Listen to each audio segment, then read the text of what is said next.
All right, let's get the, so we're going to get through this really, really quick. Project management, which is really, we went through a lot of information, and project management is really one of the key pieces of the whole communication element that we must be proficient in. So I sort of stepped back and I said, let's define project management, right? And so the reason that my name's down there, because I sort of took their definition, I sort of tweaked it a little bit. A systematic method, application of planning, executing a construction project, utilizing specific and strategic approaches to leadership, team delivery, pre-construction, and construction. To employ effective project management, one must possess the requisite skills, I'm reading on it, technical training, practical experience, and demonstrated ability to achieve the desired results and objectives as set forth by project stakeholders. To understand project management, you must first understand the term project. Definition of project is a unique endeavor to produce a set of deliverables with clearly defined boundaries, specific time, cost allocations, and quality. The project represents a series of tasks arranged in a defined sequence or relationship that produces a predefined output or effect. Project always has a start, middle, and an end. Good project management. That's on LinkedIn. I'm part of a construction executives group, and there was a conversation that went on for months about what makes an effective project manager. I remember chiming in on that LinkedIn several times, and one of the things I focus in quite often is a project manager's ability to be effective and to achieve predictable results. I like to be able to say, if we do these things, sit down with the team, if we do these things like we're supposed to, whether it be employing communication and our understanding of the documents, our communication with the design team, the construction team, the owners group. If it's in case of a hospital, you got clinical asset management, ITIS, datacom, all those ergonomics, all those folks.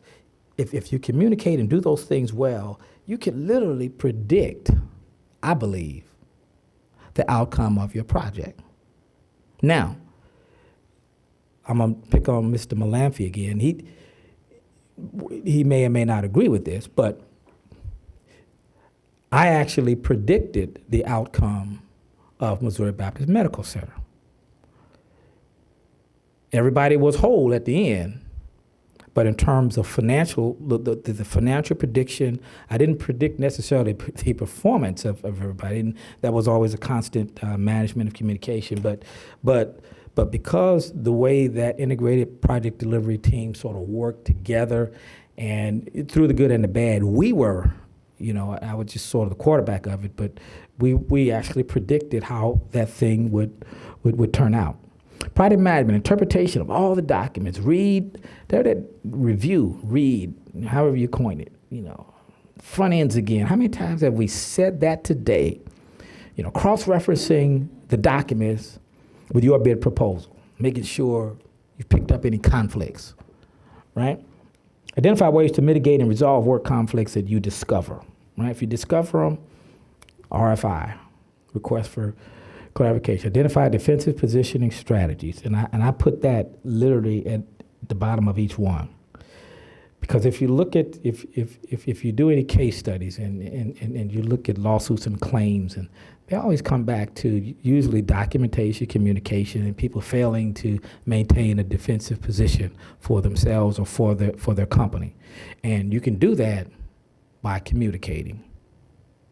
Execution, delivery of your scope. Review your estimate again, right? I said review it, right? Check your grammar, request for information clarifications. What do you own? What's ID? What's in your number? What's outside your number? I just used the IGMP, OGMP because that's what I was used to saying. Understand your buyout. If you're a good project manager, you understand buyout. I used to love to buy it out.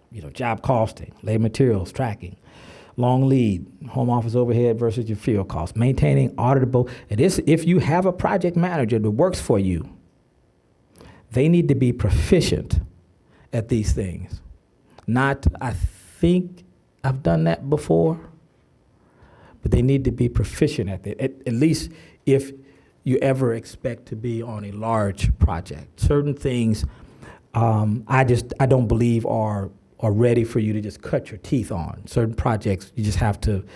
I remember having some team member changes during the MOBAP project on my side, on the owner's side.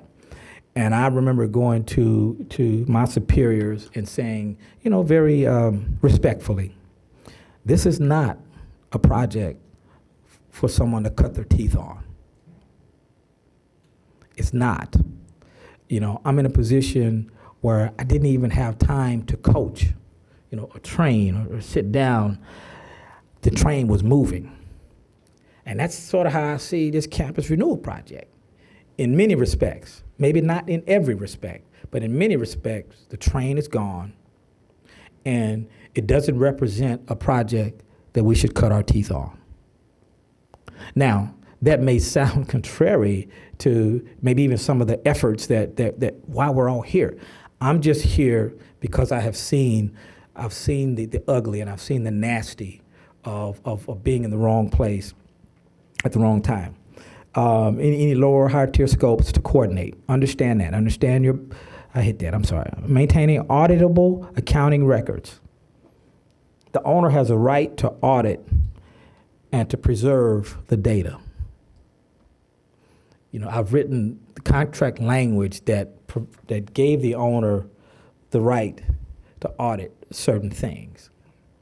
And so if you're one tier down, you could get caught up in that. And if you don't have records, auditable records. Identify defensive position strategy. We talked about that. Always go back to that. If somebody give me instruction to do something, and maybe they don't send me an email or give me a work order, when I get back, I'm sending you an email. Based on our conversation today, this is today, the time, this is what you directed me to do. You'd be surprised when you start doing that. People will start to communicate with you a little bit more. Master schedule. Have you seen it? Is there one? You're bidding work. You're going through the post-bid activity. You haven't seen the schedule. You have no idea. Have you asked for it? Are there any early areas for turnovers that impact your scope? That would require overtime or shift work or anything like that? Have you even asked?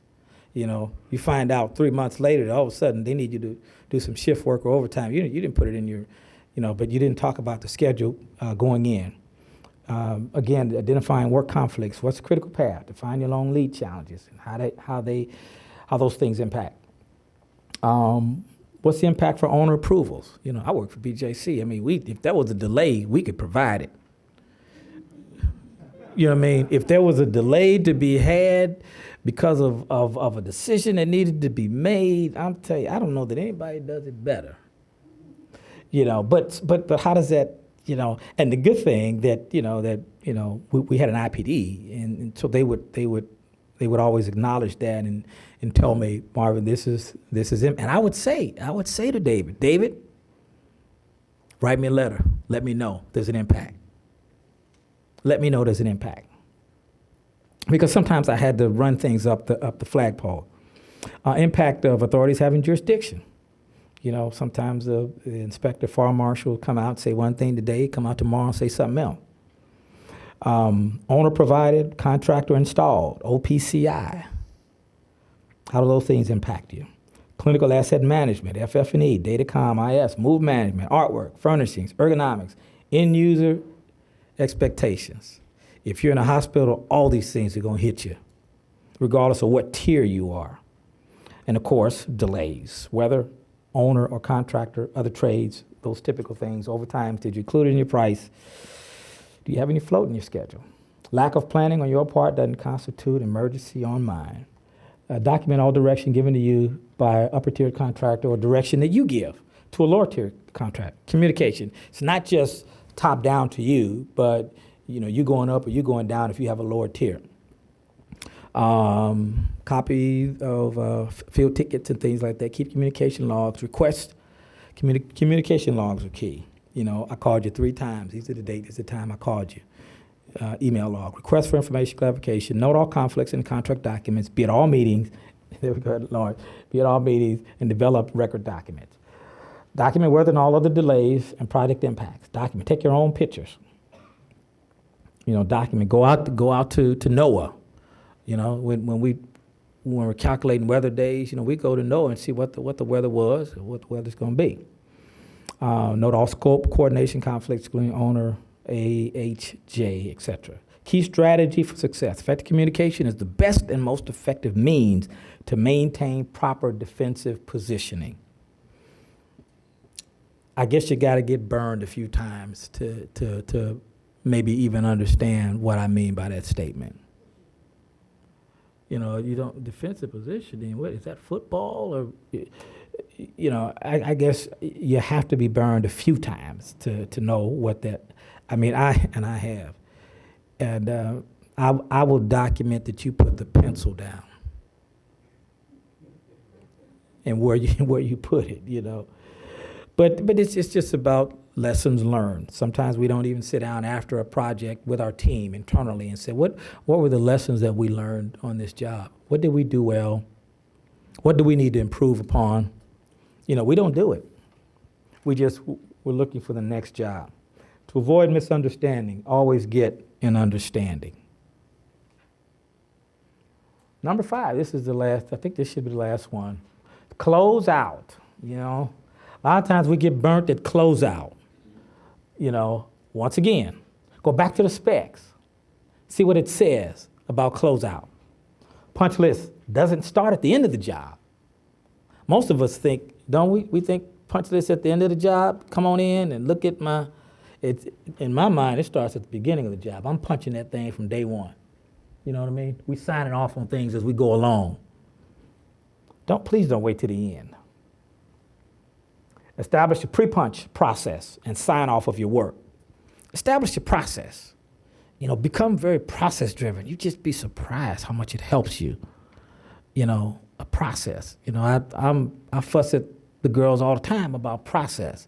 I want a process. If there's 10 steps, I want them written down. Put them in boxes. Put arrows so I know this one. You know what I mean? Predecessor, successor relationships. So, I like process. Certificates of occupancy and applicable. How does those things impact your closeout? And again, authorities having jurisdiction. Sometimes that you don't get final sign-offs on certain things. Training, if you're MEP and you got equipment, and of course you've got training on your manuals and all those types of things. Warranty. Make sure you have a signature sheet where you do the training. Everybody signs off who was there the day that the training occurred. Attic stock. Make sure you account for that. Anybody know what attic stock is? Attic stock is generally extra material. Again, follow the specification for closeout execution. Complete all assigned OPCI scope if it applies to you. Watch for potential closeout impacts. Owner, there it is again, all those people, CAM and FF, because they can hold you up. If they don't come in and do all of the calibration of their equipment and computers and things like that, that could hold you up, especially if you're a painter or something like that. Documentation of delays, again, financial closeout. Whether it's an OSIP or it's an audit situation, be ready to go through a financial closeout, which, I must say, I think we did a very good job. Wouldn't you say, Dave, on the financial closeout? I mean, we had a $2 million IPD incentive, integrated product delivery. We had a $2 million incentive that stayed in place for the life of the job for the 3 years, and it was based on performance and meeting all the objectives and things like that, and so everybody's chomping at the bits to get to close this thing out, right? Because we weren't going to distribute the incentive till we. And I remember sitting down in a meeting, it may have been 20 or 30 of us, and we were trying to figure out what day were we going to be done, have substantial completion, we were going to have our certificates of occupancy in place and sign-offs and everything, all these different things. Because I said, well, we can't distribute the incentive till we get all this, and we did it when we said we would do it. What are the takeaways? Educate yourself on the market. Know where you fit. Grow at your own speed. Don't bet the farm. Don't try to eat the elephant. Don't try to eat the elephant. You will choke. Protect yourself. Stay in a defensible position. Know what you don't know. You get through all the other slides out and just keep this one. Complete all your work as contracted. And at the end of the day, if you are so blessed, go to the bank and don't spend it all. All right, guys, I'm done. Thank you very much.